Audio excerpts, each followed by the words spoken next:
Big boss ಮನೆಯಲ್ಲಿ ಇವತ್ತು nomination ಪ್ರಕ್ರಿಯೆ ನಡೀತಾ ಇದೆ. ಹೌದು, ತಲೆಗೆ ಬಾಟಲಿಂದ ಹೊಡೆದು ನಾಮಿನೇಷನ್ ಪ್ರಕ್ರಿಯೆಯನ್ನು ಮಾಡಬೇಕಾಗತ್ತೆ, ಒಳ್ಳೆಯ ರೀಸನ್ಗಳನ್ನು ಕೊಟ್ಟು. ಅದರಂತೆ ತ್ರಿವಿಕ್ರಮ್ ಅವ್ರನ್ನ ಮಂಜಣ್ಣ ಅವರು ನಾಮಿನೇಷನ್ಗೆ ಹೆಸರನ್ನು ತಗೊಳ್ತಾರೆ. ಸೊ ಅದರಂತೆ ತ್ರಿವಿಕ್ರಮ್ ಅವ್ರ ಬಗ್ಗೆ ಮಾತಾಡ್ತಾ ಇರ್ತಾರೆ. ಸೊ ಏನು ಚೆನ್ನಾಗಿ ಆಡ್ತಾ ಇಲ್ಲ, ಕ್ಯಾಪ್ಟನ್ಶಿಪ್ಪಿಂದ ಹೊರಗಿಡಬೇಕು ಅಂತ ಹೇಳಿದರೆ ಡೈರೆಕ್ಟಾಗೇ ಇಡ್ಬೋದಿತ್ತು, ಅದನ್ನು ಹಿಂದೆಯಿಂದ ಬಂದು ತಳ್ಳೋ ಅಂಥದ್ದು ಏನಿತ್ತು ಅಂತ ಹೇಳಿ ಮಂಜಣ್ಣ ತ್ರಿವಿಕ್ರಮ್ಗೆ ಕೇಳ್ತಾರೆ. ಅದಕ್ಕೆ ತ್ರಿವಿಕ್ರಮ್ ಅವರು ಸಿಕ್ಕಾಪಟ್ಟೆ ರಾಂಗ್ ಆಗಿದ್ದಾರೆ. ನಿನ್ನ ಕ್ಯಾರೆಕ್ಟರ್ ಏನಂತ ನನಗೆ ಚೆನ್ನಾಗಿ ಗೊತ್ತಯ್ಯ, ಯಾವತ್ತೂ ಕೂಡ ನೀನು ರಾಜನಾಗಿದ್ದಾಗ ಅಲ್ಲಿ ಹೇಳಿದ್ದೇನು, ಅವ್ರ ಹತ್ರ ಹೋಗ್ಬಿಟ್ಟು ನಾವು ಒಂದು ಯುದ್ಧವನ್ನ ಮಾಡೋಣ ಅಂತ ಹೇಳಿ ನೀನು ಹೋಗಿ ಅಟ್ಯಾಕೆ ಮಾಡಿಬಿಟ್ಟೆ, ಆದರೆ ಒಬ್ಬನ್ನ ಎಸ್ತೇ ಬಿಟ್ಟೆ. ಅವ್ರು 3 ಜನ ಸೇರಿ ನೀನನ್ನು ದೂಕಿದ್ರೆ ನೀನು ಯಾವ ಪರಿಸ್ಥಿತಿಯಲ್ಲಿ ಇರ್ತಿದೆ ಅಂತ ಸ್ವಲ್ಪ ಯೋಚನೆ ಮಾಡು ಅಂತ ಹೇಳಿದೆ. ಕೈಯನ್ನು ಹೀಗೆ ತೋರಿಸ್ಲಿಕ್ಕೆ ಹೋಗ್ತಾರೆ.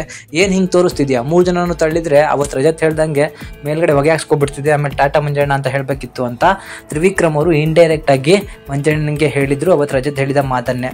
ಸೊ ಅದಕ್ಕೆ ಮಂಜಣ್ಣ ಅವರು ನನ್ನ ಕ್ಯಾರೆಕ್ಟರ್ ಅದು ಅಂತ ಹೇಳ್ತಾರೆ. ಹೌದು, ನಿನ್ನ ಕ್ಯಾರೆಕ್ಟರ್ ನಾನು ನೋಡ್ಕೊಂಡೇ ಬರ್ತಾ ಇದ್ದೀನಿ, ನಿನ್ನ ಕ್ಯಾರೆಕ್ಟರ್ ನೀನು ನೆಟ್ಟು ನೋಡ್ಕೊಂಡು ಹೋಗು ಅಂತ ಹೇಳಿ ತ್ರಿವಿಕ್ರಮ್ ಅವರು ರಿಟರ್ನ್ ಮಂಜಣ್ಣನ ಮೇಲೆ ಮಾತಾಡಿದ್ದಾರೆ. ತ್ರಿವಿಕ್ರಮ್ ಅವ್ರನ್ನ ನಾವು ಜಸ್ಟ್ ಅಬ್ಸರ್ವ್ ಮಾಡ್ಕೊಂಡು ಹೋದರೆ, ನೀವೇ ಸ್ವಲ್ಪ ಅಬ್ಸರ್ವ್ ಮಾಡಿ, ಇವತ್ತಿನ ಅಂದರೆ ಭಾನುವಾರದ ಈ ಕಡೆ ಎಪಿಸೋಡ್, ಸೋಮವಾರದಿಂದ ಈ ಕಡೆ ಎಪಿಸೋಡ್ಗಳನ್ನು ನೋಡ್ಕೊಂಡು ಬಂದರೆ ತ್ರಿವಿಕ್ರಮ್ ಸಂಪೂರ್ಣವಾಗಿ ಅಗ್ರೆಸಿವ್ ಆಗಿರುವಂತಹ ಮುಖವಾಡ ಬಯಲಿಗೆ ಬರ್ತಾ ಇದೆ. ಅಷ್ಟೇ ಅಲ್ಲ, ಹೊರಗಡೆ ಹೋಗಿ ಬಂದಾಗಿನಿಂದ ಅವ್ರು ಯಾರ್ಯಾರ ಜೊತೆಗೆ ಕ್ಲೋಸ್ ಇದ್ರೋ ಅವರ ಜೊತೆಗೇನೆ ಜಗಳ ಮಾಡ್ಕೋತಿದ್ದಾರೆ. ಅದರ ಜೊತೆಗೆ ಅವ್ರು ಯಾರ ಜೊತೆಗೆ ಚೆನ್ನಾಗಿರ್ಲಿಲ್ಲೋ ಅವರ ಜೊತೆಗೆ ಕ್ಲೋಸ್ ಆಗ್ತಾ ಇದ್ದಾರೆ. ಸೊ ಉದಾಹರಣೆಗೆ ಮೋಕ್ಷಿತನ ಜೊತೆಗೆ ಕ್ಲೋಸ್ ಆಗ್ತಾ ಇದ್ದಾರೆ, ಭವ್ಯ ಆಗಿರ್ಬೋದು, ಮಂಜಣ್ಣ ಆಗಿರ್ಬೋದು, ಇವರ ವಿರುದ್ಧ ಮಾತಾಡಲಿಕ್ಕೆ ಶುರು ಮಾಡಿದ್ದಾರೆ. ಸೊ ನಾಮಿನೇಷನ್ಗೆ ಅವರ ಹೆಸರು ತಗೊಳ್ತಿರು ಅಂತ ನಿನ್ನ ಕತೆ ಏನಾಗ್ತಿದ್ದು ನೋಡ್ಕೊಳ್ಳಯ್ಯ ಅಂತ ಹೇಳಿ ಮಂಜಣ್ಣನಿಗೆ ಆವಾಜ್ ಹಾಕಿದ್ದು ಚೆನ್ನಾಗಿರೋದಂತಹ ವಿಚಾರ. ಇದೇ ಒಂದು ಆವಾಜನ್ನು ಒಂದು ಸ್ವಲ್ಪ ದಿನಗಳ ಹಿಂದೆ ಅಥವಾ ಒಂದು ತಿಂಗಳ ಹಿಂದೆನೋ ಅಥವಾ 20 ದಿನಗಳ ಹಿಂದೆನೋ ಮಾಡ್ಕೊಂಡು ಬಂದಿದ್ರೆ ತ್ರಿವಿಕ್ರಮ್ಗೆ ಇನ್ನಷ್ಟು ಜನ ಫ್ಯಾನ್ಸ್ಗಳು ಆಗ್ತಿದ್ರು. ಈಗಲೇ ಹೆಚ್ಚಿನ ಜನ ಇದ್ದಾರೆ. ಹಾಗೆ ರಜತನ್ನ ತಗೊಂಡು ಬಂದರೆ ಡೈರೆಕ್ಟ್ ಮಕ್ಕಕ್ಕೆ ಹೊಡೆದೋ ಹಾಗೆ ಮಾತಾಡ್ತಾರೆ.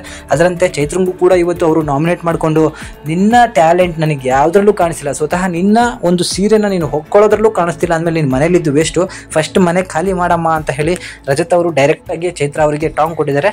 ಅದಕ್ಕೆ ಚೈತ್ರ ಅವರು ಸಿಂಗಲ್ ಆಗಿ ಏನೋ ಒಂದು ಸಿಗ್ನಲ್ ಅನ್ನು ಕೊಟ್ಟಿದ್ದಾರೆ, ಸಿಂಹದ ಥರ. ಸೊ ಅದಕ್ಕೆ ರಜತ್ ಅವರು ಬಾಟ್ಲಿ ತೆಗೆದು ತಲೆಗೆ ಸರಿಯಾಗಿ ಕೊಟ್ಟಿದ್ದಾರೆ ಚೈತ್ರ ಅವರಿಗೆ. ಜೊತೆಗೆ ಮಂಜಣ್ಣನಿಗೆ ತ್ರಿವಿಕ್ರಮ್ ಅವರು ಆವಾಜ್ ಹಾಕಿದ್ದು ಅಲ್ಟಿಮೇಟ್ ಆಗಿತ್ತು. ಸೊ ಮಂಜಣ್ಣ ಸರಿ ಇದ್ದಾರಾ, ತ್ರಿವಿಕ್ರಮ್ ಸರಿ ಇದ್ದಾರಾ ಅಂತ ಹೇಳಿ ನಿಮ್ಮ ಫೇವ್ರೇಟ್ ಕಂಟೆಸ್ಟೆಂಟ್ನ ಹೆಸರನ್ನು ಕಮೆಂಟ್ ಬಾಕ್ಸಲ್ಲಿ ತಿಳಿಸಿ.